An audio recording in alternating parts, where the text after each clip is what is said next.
So after a year and a half of marriage, Keep spinning.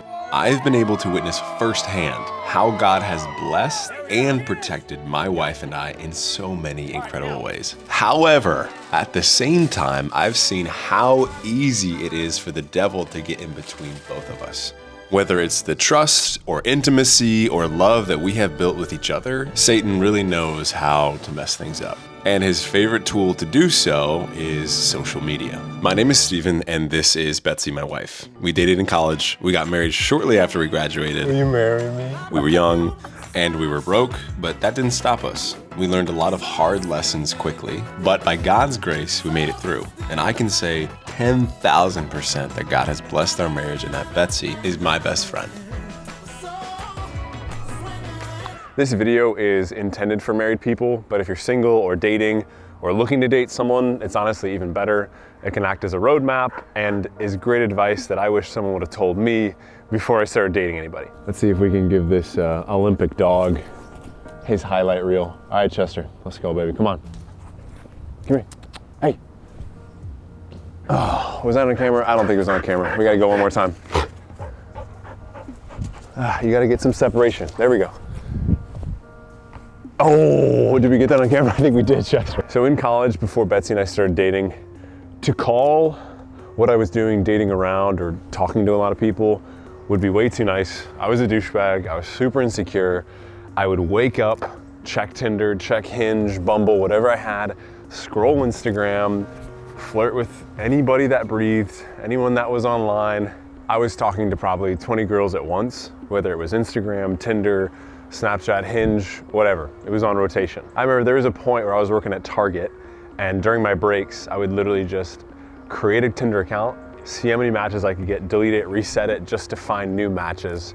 I would wake up with social media and dating apps, and I would go to sleep on social media and dating apps. It was just a constant cycle. I was lonely, I was depressed, I was anxious, and obviously I was coping and covering up for a greater issue under the surface. And social media was the easiest way for me to get girls' attention, to make my life look better than it actually was, and to get these quick dopamine hits. I was filling a void and trying to feel better about myself. And looking back on it now, it makes me cringe. It was so sad. I wish someone would have intervened, I guess, and I wish I would have known the dangers of what I was doing and how I was abusing social media and the lasting effects that it would have on my heart and my soul. Haven't they seen the Instagram? They might not have seen the Instagram yet, but if you haven't, we're un pregante. She is, I'm not. We are. Joint effort. Oh. It's due July 26th, which is my birthday. We know nothing about it, we don't know the gender. I'll find that out in about a month. Betsy sometimes can't stand the smell of my breath, a dirty sink, cat litter, the trash, and just most things in general make her queasy. So that's been something to adapt to. I sleep approximately 13 hours a day throughout the day. Sleep. And I'm still tired when I wake up. So that's been fun. From what I've heard, I had a pretty easy pregnancy in comparison to what other people go through.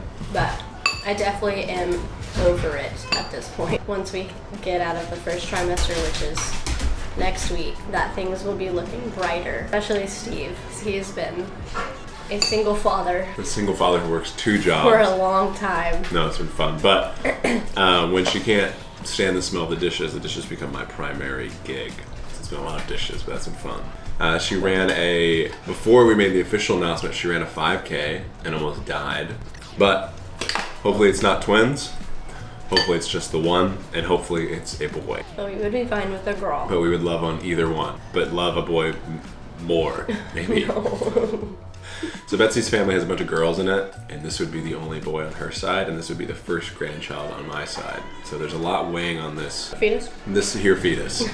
We're already even getting hand-me-down, I'm not sure what it is, but I think the baby sits in it and like bounces up and down, but we're already getting hand-me-downs, so it's all starting to feel so real. But the biggest difference between who I was in college before Betsy and I started dating, when I was talking to all those girls and hooked on social media and was ruining my life is Jesus. Jesus saved my life, knowing that he died for all these things, disgusting, gross parts about me. He died on the cross. He saved me, and he filled that huge void and huge hole in my life. But even after Jesus saved my life, the struggle of wanting attention through social media was and is still very present. But now the temptation is 10 times worse because I have over 100,000 followers on social media. And of course, the devil knows that, and he's gonna use that. And God gave me Betsy, who is the most patient, loving, and beautiful woman who just takes her time. She understands and she communicates so openly and encourages me so much when struggles like these do come up. And she's just like the coolest wife ever. But that doesn't stop things. We still have to set up a system to avoid the temptation of social media and to not let it secretly kill our marriage. And this is how we've done it. One of the biggest things that has helped is having Betsy log onto my Instagram account from her phone. That way, if I get a DM or if anything comes through, there is just absolutely no way for me to be tempted. There's no way for me to stumble. She has my Instagram and she sees everything. Betsy's here now. Number 2, consider unfollowing people that may cause you to stumble or just be in the slightest way a temptation. So I've unfollowed everyone that I could see myself ever being like, and then falling into temptation. And that is one way to safeguard and be proactive. Number 3, which is more of a newer addition, which it should have been added a long time ago, is every morning, or at least I tried to every morning. I haven't done it this morning yet, unfortunately. I know. Check in with my buddy, I shoot him a quick text. He doesn't necessarily have to respond, but I'm just being accountable and I'm reporting how yesterday went after I checked in with him, so the evening to afternoon time, and I report on if I'm feeling like there could be some temptation today or if my eyes are already wandering and the day just started. I just shoot him a text and he keeps me accountable, and if he notices something different, he'll kind of walk me through it, and he's always praying for me, so having an accountability partner is huge. And to add on to what kind of accountability partner you have, it's super important to have someone who's not afraid to tell you that, hey, maybe this is wrong. That's what the Christian community, I feel like, gets wrong. Sometimes they just get their best buddy or their best girly pop to be their accountability partner. It's super important to actually have someone that's willing to call you out on things that, like, maybe you don't see are wrong. You don't want an accountability partner that you just confess to make yourself feel better about what you did, because that's automatically, if you confess something you feel better. You need someone that'll actually like follow up with you and be like, hey, maybe you should change how you're doing things, or change something about your life that's putting you in this same position every single time. You don't want someone just to be nice to you and be like, it's okay, try again next time. Like someone who would actually call you out. One of the biggest tips that I learned for accountability partners is to find someone that has either gone through what you're going through now and is or more spiritually mature, because then they'll actually give you fruitful advice and keep you accountable and notice any pitfalls. Fourth and final point is something that I haven't done enough as the leader of the house and the spiritual leader of the home, is pray about this. Pray about this together. To pray for the courage to have vulnerable and scary conversations if anything ever ensues. And just to pray to be proactive, for the Lord to guard my heart and keep us protected from this, because it has been such a part of my past and is such a sin struggle in the past. And it takes a lot of proactivity, and prayer is a must. And as the spouse of somebody kind of in this social media world and trying to navigate all that, something that I've tried to do more, also not super perfect at, but definitely like adding that prayer to my prayer list for Steven. I think that definitely needs to be added to our Christian wife, girlfriend, or whatever prayer list for our significant others. One of the things that we were told in our premarital counseling is that single problems aren't single problems. They just are problems, and they get magnified when you get married.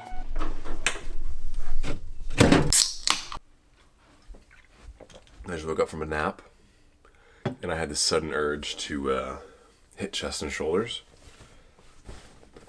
So that's exactly what we're going to do.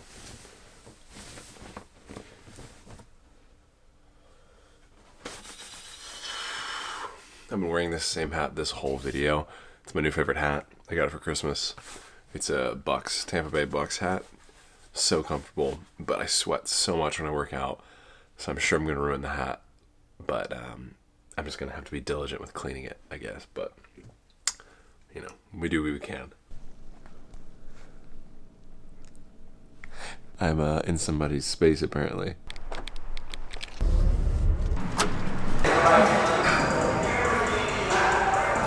I know this video has leaned heavily on the lust and temptation aspect of social media, but social media was a crutch for me for so long in terms of attention and identity. I was finding my identity in what people thought about me on the internet and how many likes I was getting and all the terrible things that come along with social media. So when I gave those 4 tips or those 4 steps to not let social media secretly creep into your life and kill your marriage, it applies to all those things. What me and my accountability partner mostly talk about is, where's my identity this week? Or have I just been staring at my likes on Instagram? Or have I been refreshing who's following me?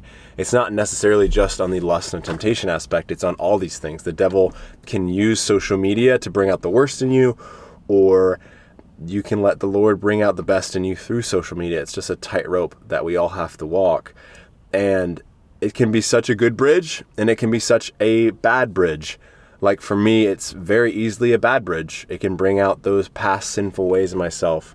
But what is such a cool example, an evident example of God's goodness and his plan coming to fruition, is how he has used social media through me, and how he has let me borrow his social media, or he has let me steward this gift. Is just the countless conversations I've had with young men and women about how God has been using my content to speak to them, or how it has grown their relationship with the Lord. It's just amazing how God has used this sin struggle in my life, in my past, and he's redeemed me and changed my heart and started using it to impact the kingdom. And it's such an honor, and it's really, really cool.